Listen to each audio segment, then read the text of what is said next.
Welcome back to Horror Vault channel. In this video, I will delve deep into the true horror story of the world's first notorious serial killer, known as Jack the Ripper. I would recommend you to like and subscribe to this channel if you love listening to such true stories. Okay, let's begin the story now. In the late 19th century, the streets of London's East End became a macabre stage for one of the most infamous and horrifying serial killers the world has ever known. The name Jack the Ripper evokes images of blood-soaked alleyways, fear-stricken communities, an unsolved mystery that continues to haunt criminologists, historians, and amateur sleuths to this day. What makes this case even more chilling is the fact that the killer's identity was never confirmed, and despite numerous theories, the case remains one of the most notorious unsolved serial killings in history. In this documentary-style exploration, we will delve into the chilling details of the Ripper's origin, the crimes he committed, the investigation that followed, the various suspects, and the legacy of terror that endures to this day. Chapter 1. The Shadow over Whitechapel. The beginning of horror. The stage for Jack the Ripper's grisly acts was set in the impoverished and densely populated district of Whitechapel in London. In the late 1800s, Whitechapel was a hub of poverty, disease, and crime, a stark contrast to the more affluent areas of the city.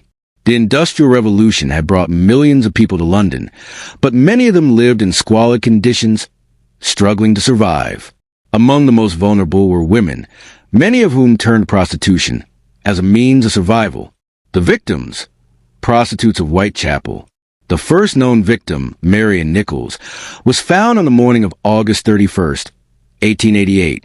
Her body was mutilated in a horrific manner that suggested the work of a skilled butchering hand. She was a 43-year-old prostitute who, like many women in Whitechapel, lived in dire poverty. The next two victims, Annie Chapman, killed on September 8, 1888, and Elizabeth Stride, killed on September 30th, 1888, were also prostitutes whose bodies were similarly mutilated. But it was the murder of Catherine et al., also killed on September 30th, and Mary Jane Kelly, killed on November 9th, that would cement the Ripper's gruesome notoriety. Mary Jane Kelly's murder, in particular, was the most gruesome. Her body was eviscerated and disemboweled in a way that shocked even the hardened police officers investigating the case. These 5 women, often referred to as the canonical 5, are the known victims of Jack the Ripper. However, the Ripper's true number of victims is still debated by experts. Chapter 2. The Mysterious and Violent Crimes. The modus operandi. Jack the Ripper's murders were characterized by their horrific brutality. His preferred method of killing was strangulation, followed by mutilation of the body. The distinctive mutilations, often including throat slashing, abdominal disembowelment, and the removal of organs, were not just acts of violence but seemed to follow a ritualistic pattern, suggesting an individual who was not only violent but perhaps also psychologically disturbed. Each crime took place within a small radius in Whitechapel, and the murders occurred during the nighttime hours, often with little to no evidence of witnesses. The Ripper's ability to disappear into the dark streets of the East End added an element of mystery and fear that would overwhelm London's police force and citizens alike. The murders. Number 1. Marian Nichols, August 31st. 1888. Nichols' body was found in Bucks Row, now Durward Street. Her throat had been slashed, and her abdomen had been mutilated. It was clear that the killer had used a sharp instrument, likely a knife. Number 2.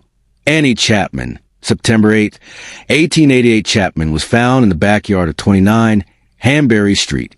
Like Nichols, her throat had been slashed, but the killer also removed her uterus. This organ removal will become a signature of the Ripper's crimes. Number 3. Elizabeth Stride, September 30th. 1888. Stride's murder was different from the others. Her throat was slashed, but her body was not mutilated in the same way as the previous victims. This has led some to theorize that the Ripper was interrupted before he could continue his gruesome work. Number 4. Catherine et al., September 30th. 1888. Et al.'s murder occurred just 45 minutes after Stride's, and her body was found in Mitre Square. Her throat had been cut, and her abdomen was mutilated. Her left kidney and part of her uterus were removed. A piece of the victim's clothing was found with a message written in chalk that read, "The Jews are the men that will not be blamed for nothing." Number 5. Mary Jane Kelly, November 9th. 1888 Kelly's murder was the most gruesome of all. Her body was found in her own room, and the level of mutilation was far beyond anything seen before. Her face was slashed, and her entire abdomen was ripped open, with organs removed and placed around her body in a grotesque tableau. Some experts believe this crime was the work of a sadistic, deranged individual who derived pleasure from the act. Chapter 3. The investigation. Police in pursuit. The initial response. The murder sent shockwaves through London. The police, under the guidance of Metropolitan Police, began an immediate investigation. Sir Charles Warren, the Commissioner of the Metropolitan Police, was in charge of the investigation. However, there were serious limitations to the investigation from the outset, including lack of forensic technology. In 1888, forensic science was in its infancy. There was no DNA testing, no criminal profiling, and only rudimentary techniques for gathering evidence. Limited witness testimonies. Despite the brutal murders occurring in a densely populated area, there were remarkably few reliable witnesses. Many potential witnesses were too terrified or confused to provide useful information, and the few who came forward were often unreliable. Massive public outcry. As the murders continued, fear spread to the streets of London, with the media fanning the flames. Newspapers sensationalized the murders, and public opinion turned against the police for their failure to catch the killer. Theories and missteps. In their pursuit of the Ripper, the police followed several lines of inquiry, but they were often misguided. At one point, they suggested that the killer might be a local butcher or medical professional due to precision of the mutilations. However, there were other theories. The leather apron theory, a man known only as Leather Apron, was initially suspected after a report of a man seen wearing an apron and acting suspiciously near the murder sites. This theory was quickly debunked, but it served as a distraction. The Jews message, the chalk message found near Catherine et al.'s body, "The Jews are the men that will not be blamed for nothing," sparked widespread speculation about anti-Semitism and the possibility that the Ripper was targeting Jews. A common theory posited that the killer had knowledge of Jewish customs or was himself a member of the Jewish community. The Ripper letters. Dozens of letters were sent to police and newspapers during the investigation, some of which claimed to be from the killer himself. While many were hoaxes, some of the letters, such as the infamous From Hell letter, which was accompanied by a portion of human kidney, suggested the killer was following the media frenzy with alarming attention to detail. Despite these efforts, no significant progress was made, and the investigation slowly stalled. Chapter 4. The police suspects who was Jack the Ripper. Even after extensive investigations, the identity of Jack the Ripper was never conclusively determined. Over the years, many theories have emerged, ranging from well-known suspects to more outlandish ideas. Below are some of the most commonly discussed suspects. 1. Montague John Druitt. One of the earliest suspects was Montague John Druitt, a barrister and schoolteacher from a respectable family. Druitt was found dead in the River Thames in December 1888, shortly after the last of the canonical murders. His death was initially ruled a suicide, and some theorists speculate that his mental health issues and possible guilt over the murders led to his demise. However, there is little direct evidence linking him to the crimes, and some experts dismiss him as a suspect, citing a lack of motive and evidence. 2. Aaron Kosminski. Aaron Kosminski, a Polish immigrant and a known resident of Whitechapel, was another strong suspect. Kosminski had a history of mental illness and was institutionalized in 1891, and some theories suggest that his paranoid behavior, combined with his proximity to the crimes, makes him a likely candidate. In recent years, DNA analysis of a shawl found near one of the victims, Catherine et al.'s, has suggested a possible link to Kosminski, although the results remain controversial. 3. Walter Sickert. One of the more eccentric theories points to Walter Sickert, a famous artist known for his dark and disturbing paintings. Sickert was fascinated by the Ripper case, and some believe his obsession with the murders might have led him to mimic them. A theory popularized by crime writer Patricia Cornwell suggests that Sickert was a killer based on his known movements and alleged connections to the victims. However, this theory is widely disputed, and there is no definitive evidence to support it. 4. Sir William Gull.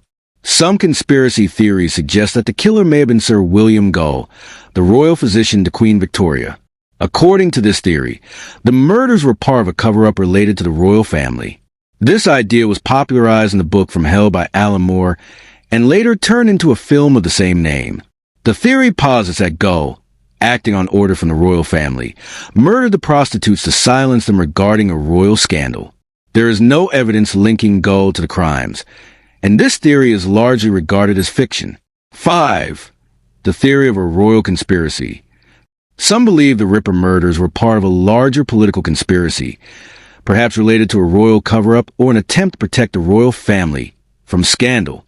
This theory claims that the killer was a high-ranking individual with connections to the monarchy or the establishment, and that the police were either complicit or too afraid to solve the case. However, there is no solid evidence of this theory, and it is considered speculative at best. Chapter 5. The psychological profile of Jack the Ripper, a sadistic killer. The brutality of the Ripper's crime suggests a deep-seated sadism.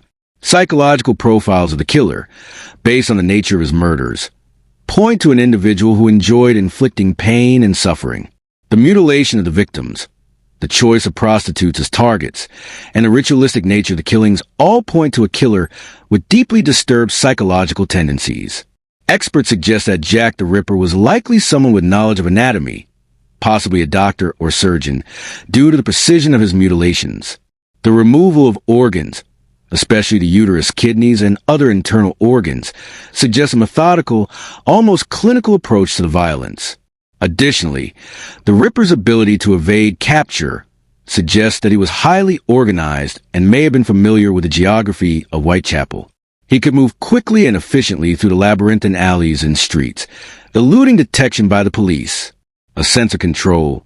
Jack the Ripper's ability to continue killing without being caught for several months indicates a sense of power and control. The killer seemed to take pleasure not only in the act of killing, but also in the fear he instilled in the community. It's likely that he felt a sense of invulnerability, knowing that the police were unable to identify him or stop him. The letters sent to the press and the police are often seen as an indication of his desire for recognition, further cementing the idea that he was a sadistic individual who enjoyed taunting the authorities. Chapter 6. Theories and Speculations. While many aspects of the case remain shrouded in mystery, several enduring theories continue to provoke debate. The copycat theory. One theory suggests that Jack the Ripper's killings were not the work of a single person, but a series of copycat killers. This theory posits that while the initial murders were committed by a single killer, the later crimes, especially the ones that took place after the media frenzy, were carried out by other individuals who were inspired by the Ripper's grisly acts. This theory explains the slight variation in the nature of the murders, such as the different levels of mutilation in the victims, particularly the case of Elizabeth Stride, who was killed without further mutilation. However, this theory is not widely accepted, and the consensus remains that the 5 canonical murders were all committed by the same killer. The role of mental illness. A more widely accepted theory is that Jack the Ripper was suffering from some form of mental illness, likely a personality disorder or psychosis. Many experts believe that the killer had an obsession with death and violence, and that his choice of victims, vulnerable women in a marginalized area, was not random but rather a reflection of his deep-seated hatred or disdain for women. His decision to mutilate the victims' bodies could reflect a desire to gain control over the female form or to exert dominance over the victims. Chapter 7. The Legacy of Jack the Ripper. Even more than a century after the last of the canonical murders, Jack the Ripper continues to be a symbol of terror. His name has become synonymous with the darkest aspects of human nature: cruelty, violence, and the unrelenting pursuit of power over others. The case has spawned countless books, movies, and theories, and the mystery surrounding the killer's identity has made him one of the most infamous figures in criminal history. Enduring fascination. The Ripper's case is often cited as the origin of the serial killer archetype in modern criminology. His ability to operate in the shadows, elude capture, and create fear through his murders laid the groundwork for understanding serial murder in a way that was not fully appreciated before. As gruesome as the killings were, they also marked the beginning of a new era in criminal profiling and forensic investigation. A dark legacy. Though the murderer's true identity remains unknown, Jack the Ripper's legacy lives on the fear and intrigue he left behind. Whitechapel, once a district of mystery and terror, has become a symbol of the darker aspects of London's history. The case continues to haunt historians and detectives alike, with new theories emerging regularly. In the end, Jack the Ripper remains more than just a name. He is a figure wrapped in myth, a symbol of an evil that cannot be forgotten. And as long as the mystery remains unsolved, the horror and fascination surrounding his crimes will persist for generations to come. Conclusion: Jack the Ripper's reign of terror in Whitechapel is a case that will never be fully resolved. Whether he was a lone psychopath, a victim of his own dark obsessions, or part of a larger conspiracy, the killer's identity remains lost to history. What is certain, however, is that the legacy of Jack the Ripper is one of fear, speculation, and an enduring fascination with the darkest corners of human nature. The copycat theory. Another theory that has persisted through the years is the idea that Jack the Ripper was not a single individual, but possibly a group of individuals, or at least someone who was inspired by the original murders to emulate them. The gruesome nature of the crimes and their striking similarity to each other could suggest that the Ripper's killing spree may have triggered copycats or individuals who attempted to replicate the murders. This theory is, however, largely speculative and difficult to prove, as there is no concrete evidence that any murders outside of the canonical five can definitively be attributed to the Ripper. Some modern criminologists and psychologists argue that the murders could have been a result of a collective mania or a cultural fascination with the horror of the crimes that prompted others to mimic the actions. However, no other killers have been conclusively linked to Jack the Ripper through forensic evidence or reliable witness testimonies. The sexual motivations theory. Many experts believe that Jack the Ripper's crimes were sexually motivated. The choice of prostitutes as victims and the mutilation of their bodies in ways that specifically targeted the sexual organs point to a profound sexual component to killings. The removal of organs, particularly the uterus and kidney, could suggest a symbolic or fetishistic desire on the part of the killer, which some theorists argue is linked to a pathological hatred of women. This sexual pathology may have been compounded by feelings of powerlessness, rejection, or frustration. Some researchers have postulated that the killer harbored deep misogynistic tendencies, which were manifest in the brutal nature of his attacks. Additionally, the close proximity between the victim's deaths and the killer's lack of apparent fear being caught points to someone with a sense of superiority or control over his environment, an individual who felt entitled to commit these violent acts without consequences. The organ removal theory. One of the most distinctive features of the Ripper's crimes was the removal of organs from the victims' bodies. This detail has puzzled experts and given rise to several interpretations. Some have suggested that the killer had knowledge of anatomy, leading to the speculation that he may have been a doctor, a butcher, or a surgeon. Others believe that the organ removal was a reflection of the killer's sadistic tendencies, an expression of his desire for control over his victims. Some investigators argue that the killer's ability to remove organs so efficiently implies that he may have had medical training, or at least an understanding of how to access internal organs quickly. However, there is no clear consensus on whether the killer's actions were driven by medical knowledge, a fetishistic desire, or simply a horrific form of mutilation for the sake of terror. The cultural context of the murders. Another significant factor in the Ripper case is the social and cultural context of late 19th century London. Whitechapel was notorious for its poverty, overcrowding, and social unrest. The area was home to a large population of working-class residents, many of whom were trapped in squalid conditions. Prostitution was rampant, as many women in the area had no choice but to sell their bodies in order to survive. The presence of so many vulnerable women provided the Ripper with an opportunity to target individuals who were already marginalized by society. His choice of prostitutes as victims may have been deliberate, as these women were seen as expendable by much of society, and their murders received relatively little attention from the authorities at the time. In this way, the murders could be seen as an expression of both misogyny and class hatred, as the killer victimized those who were already living on the fringes of society. The political conspiracy theory. Perhaps the most famous and controversial of all the theories is the idea of a political conspiracy behind the murders. This theory posits that Jack the Ripper's killings were part of a cover-up orchestrated by powerful figures, possibly within the British royal family. The theory was popularized in the 1970s by crime writer Stephen Knight in his book, Jack the Ripper, The Final Solution, in which he suggests that the Ripper was actually a royal physician named Sir William Gull, acting at the behest of the monarchy. According to this theory, the murders were a means of silencing the victims, who were allegedly involved in a royal scandal, through a series of ritualistic killings. Some versions of conspiracy claim that the victims were connected to Prince Albert Victor, the Duke of Clarence, and that they were killed to prevent the revelation of an illicit affair. However, the theory has been widely discredited by historians and experts, and there is no concrete evidence linking the royal family to the crimes. Chapter 8. The End of Jack the Ripper's Reign of Terror. The Last Murder, Mary Jane Kelly.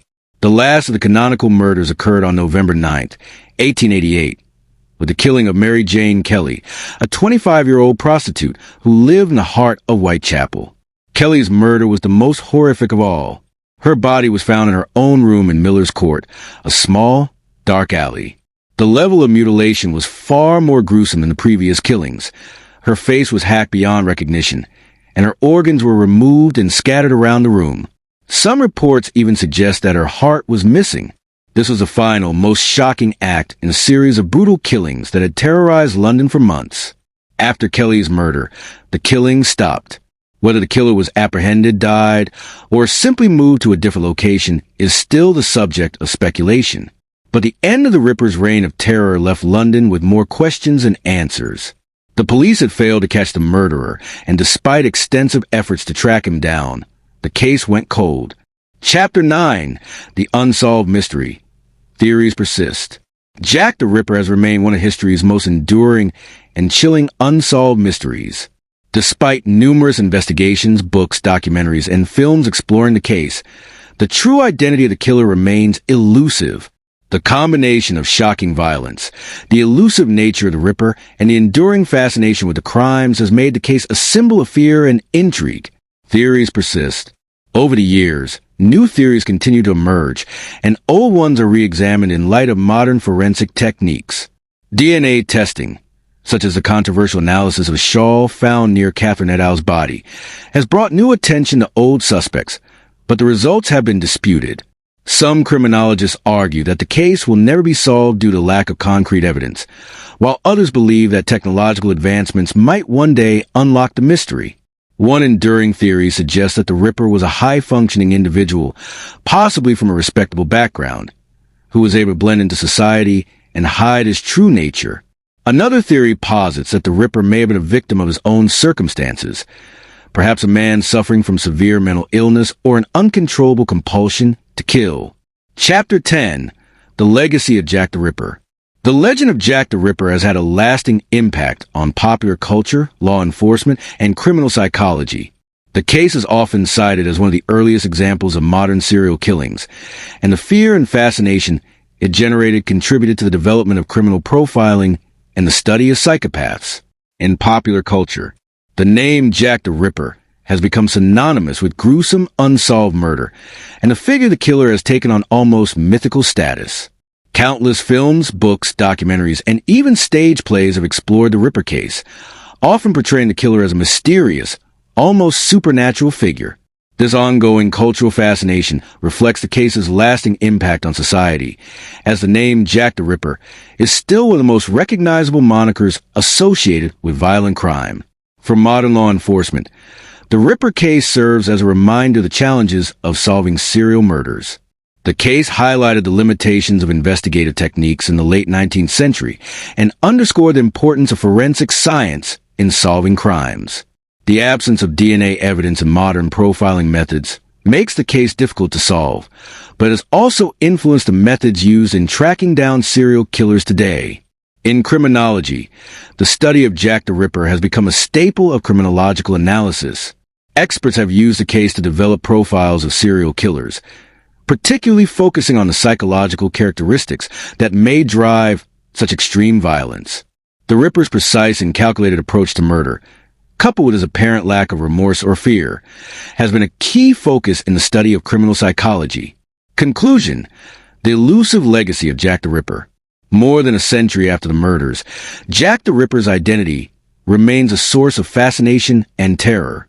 His crimes continue to captivate the imagination of people around the world, and his name has become synonymous with the darkest aspect of human nature. While the investigation may have failed to bring justice to the victims, it has left an indelible mark on the annals of true crime. The horror of Jack the Ripper is not just in the grisly nature of the murders, but in the fact that his true identity remains hidden, forever shrouded in mystery. The legend of Jack the Ripper lives on, a haunting reminder of the evil that lurks in the shadows of history. And that's the end of this video, guys. If you enjoyed listening to this real horror story of Jack the Ripper, then do like, share, comment, and subscribe to Horror Vault in order to watch such stories regularly. I will see you in the next video with another interesting true horror story.